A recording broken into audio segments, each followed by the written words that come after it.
Hello out there, and welcome to Adult Story Time. My name is Heather, and I'll be reading a story written by Rebecca D. Donaldson. These stories are all true events. However, certain things about them have been changed just for protection and whatnot. This first one comes from a book called Blue Lives, and the chapter is called The Parking Lot. At 8:15 on a Saturday morning, I was sitting in a bank parking lot waiting for it to open. I had a check that I needed to cash. I was supposed to be at a wedding later that day. I had a job interview on Monday. There was enough time to cash the check, eat some breakfast, drop my dog off at my girlfriend's house, and get ready for the wedding.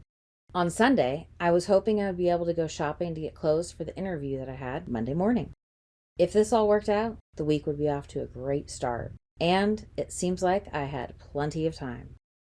Unfortunately, the bank didn't open till 9 a.m. I wasn't worried about it. The wedding wasn't till 4 p.m. after all. The biggest concern was food. I was so hungry. Being pregnant will do that, you know? After about 5 minutes of sitting in the bank parking lot waiting for it to open, a cop pulled up and walked over to my car. My dog was a rescue dog and got really nervous when people were around, especially when they just walked up to my car window. So I rolled down the window a couple of inches and said, "I have my dog in the car with me, and she's fearful of strangers. Is something wrong?" He replied with, "Roll down the window." I then asked, "Can I get out of the car so my dog doesn't get scared?" "I said, roll down the window," he yelled back at me. I rolled down the window and held my dog in her seat. "Why are you here?" "I'm here to cash a check." "The bank isn't open." "Yeah, I saw that when I got here, but I was really excited to get stuff started today, and I had a lot to do, so I got here early."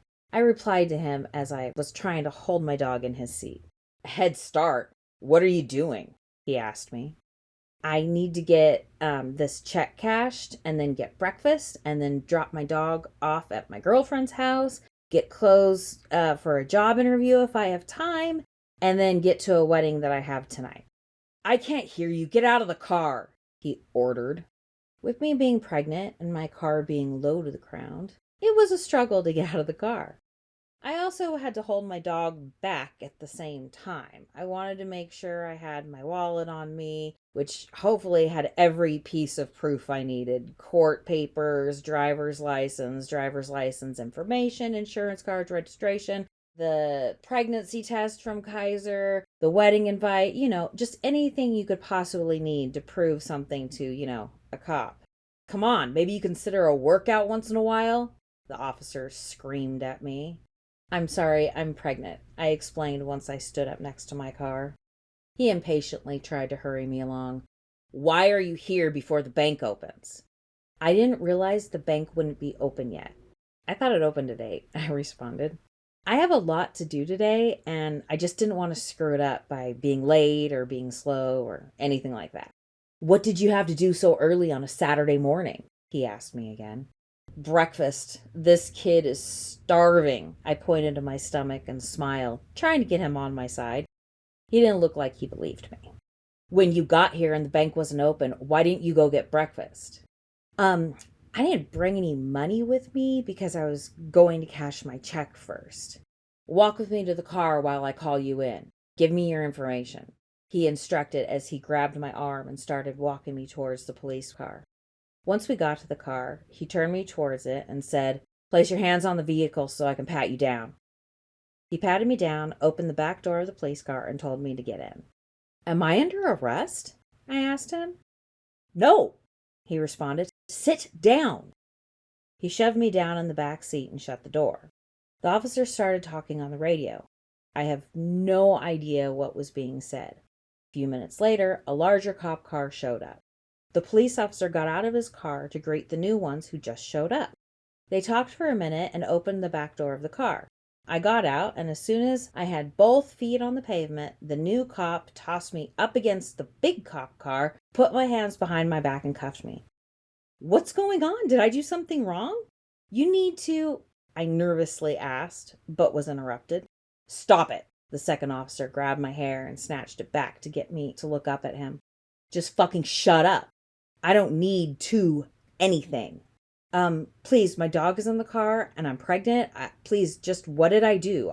Whatever it is, I can figure it out. I asked or begged for the seemed like the 100th time in my life, not this day.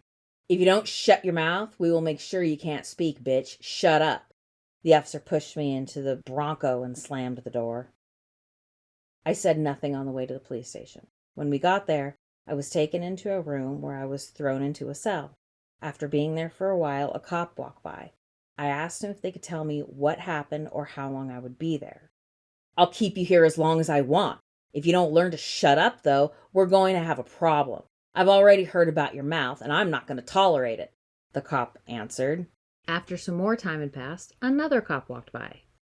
Excuse me, I am so sorry to bother you. Is there any way I could make a phone call just to make sure my dog is okay? Please, he was still in the car. We don't listen to the pleas of inmates. You aren't going to get out of here until you learn to shut up. You are here to learn a lesson. Learn it, the cop replied as he walked away. They let me go around 5 p.m. that night. I was never booked. I was never charged. I was never read my rights. In fact, nothing happened. They finally just came by, opened the door, and walked me out. As I was at the counter waiting for my belongings, one cop walked by, saw me standing there, and asked, "Is she getting out?" "Yeah, the bank closed and she shut up for a few hours," another cop responded. "All right, give her back her stuff. Got to teach him a lesson sometimes, you know," the first cop responded. A few minutes later, I stood outside trying to find a way to get back to my car. Since I wasn't offered food or water all day long, I was exhausted. I was hungry. I was tired. I was thirsty. But I tried to find a way to get back to my dog, if she was even alive at this point. Even though I had never walked from where I was to where I needed to be, I had driven it many times. With no other options, I started to walk. It was about 4 hours before I made it back to my car. When I got back, I had a ticket from animal control about my dog, and my dog was gone. I still have no idea what happened to her. I'm glad someone saved her, though, I guess. I don't know. My window was broken, probably to save my dog. 2 of the tires had been punctured. Stuff was stolen from the inside, and the battery was dead. While most people were pretty mad at me and blamed me for being arrested, my grandparents were nice enough to come down and help me out. I got food and water. They helped me get my car towed back to their house, and I was able to get things fixed up the next day. Thank goodness I have grandparents who have a little bit of money, who were willing and able to help me. Because I know most people don't have that.